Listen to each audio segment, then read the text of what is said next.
Hi friends, welcome to Marvin's Kitchen. இன்னைக்கு நம்ம பார்க்க போறது ரவா கேசரி எப்படி செய்யறதுன்னு பார்க்கலாம். ஒரு கப் ரவை எடுத்துக்கிட்டோம். அதே கப்ல நான் அதே அளவுக்கு சுகர் எடுத்துர்க்கேன். இப்போ உங்களுக்கு இனிப்பு அதிகமா வேணும்னா நீங்க அதிகமா போட்டுக்கலாம். இல்ல எனக்கு இனிப்பு கம்மியா வேணும்னால நான் இதே அளவுக்கு எடுத்துர்க்கேன். அப்புறம் இதே அளவுல 2.5 கப் தண்ணி. முந்திரி அப்புறம் இது ஏலக்காய் பொடி நான் பொடி பண்ணி வச்சிருக்கேன். நீங்க அப்படியே வேணும்னா கூட இடிச்சு போட்டுக்கலாம். அப்புறம் கலர் கேசரி பவுடர் உங்களுக்கு என்ன கலர் வேணுமோ நீங்க எடுத்துக்கலாம். இப்போ நம்ம வீடியோக்குள்ள போலாம். நெய் ஊத்திக்கலாம்.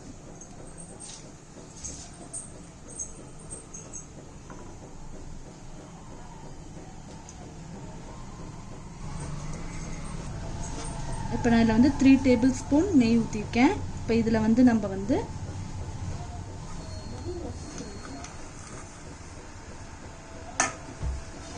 கேஷ்யூ நட் போட்டுக்கலாம்.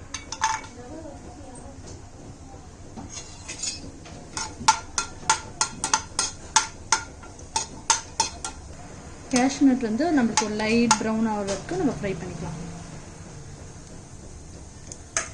அப்புறம் காஞ்ச திராட்சை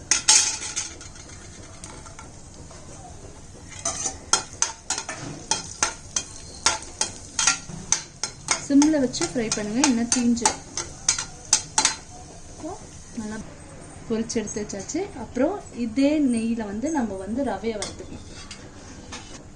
இப்போ நம்ம அதை வறுத்து வச்சிருந்த அதே நெய்யில இப்போ நம்ம ரவையை கொட்டி ஃப்ரை பண்ணிக்கலாம்.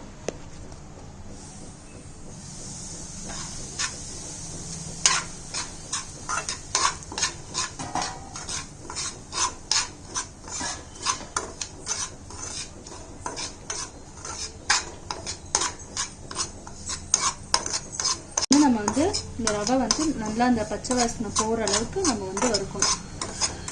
இது தண்ணி எடுத்துருக்கோங்க. அந்த தண்ணி இன்னொரு சைடு நான் பாயில் பண்றேன். அதுல ஏலக்காய் பொடி,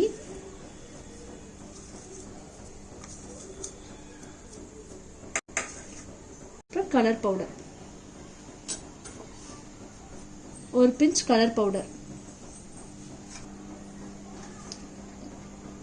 நம்ம இப்போ கொதிக்கிற தண்ணியில ஏலக்காய் தூள் அப்புறம் ஒரு பிஞ்ச் கலர் பவுடர் போட்டிருக்கோம். இப்போ அது நல்லா பாயில் ஆகணும். கொஞ்சோண்டு உப்பு போடுறோம். இல்ல லைட்டா கொஞ்சோண்டு சால்ட் போடுறோம். அப்பதான் நமக்கு ஸ்வீட்னஸ் தெரியும். அதனால ரொம்ப சால்ட் போடக்கூடாது. ரவை நல்லா ஃப்ரை ஆயிடுச்சு. உங்களுக்கு ஃப்ரை ஆயிடுச்சுன்னா ரவை வறுத்த ஸ்மெல்லு தெரியும். ஃப்ரை ஆயிட்ட பிறகு நமக்கு நம்ம அந்த சைடு வாட்டர் வச்சோம்னா அது நல்லா பாயில் ஆயிடுச்சு. அதை நம்ம ரவையில இப்போ ஊத்திடணும். இந்த பாயில் ஆன வாட்டரை ரவையில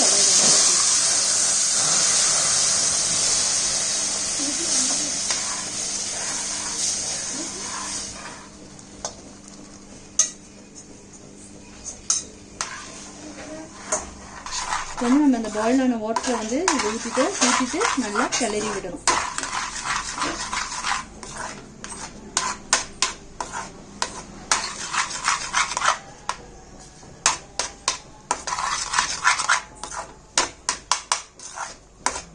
நெக்ஸ்ட் நம்ம மெஷர் பண்ணி வச்சிருக்க சர்க்கரையை போட்டுறணும்.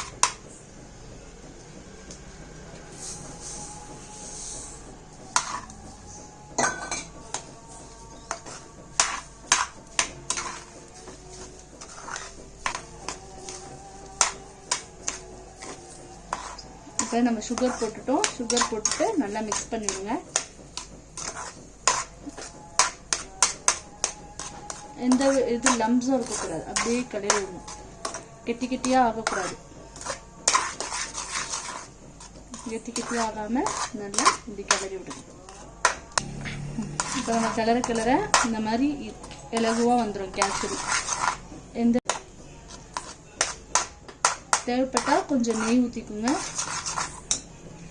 நான் இப்போ இதுல 1 டேபிள் ஸ்பூன் நெய் ஊத்த போறேன் மேல. நல்லா கிளறி இறக்க போற நேரத்துல கொஞ்சம் நெய் ஊத்திட்டு நல்லா கிளறி விட்டுருங்க. விட்டுட்டு நம்ம வறுத்து வச்சிருக்க இந்த காஞ்ச திராட்சை முந்திரி பருப்பு அதை போட்டு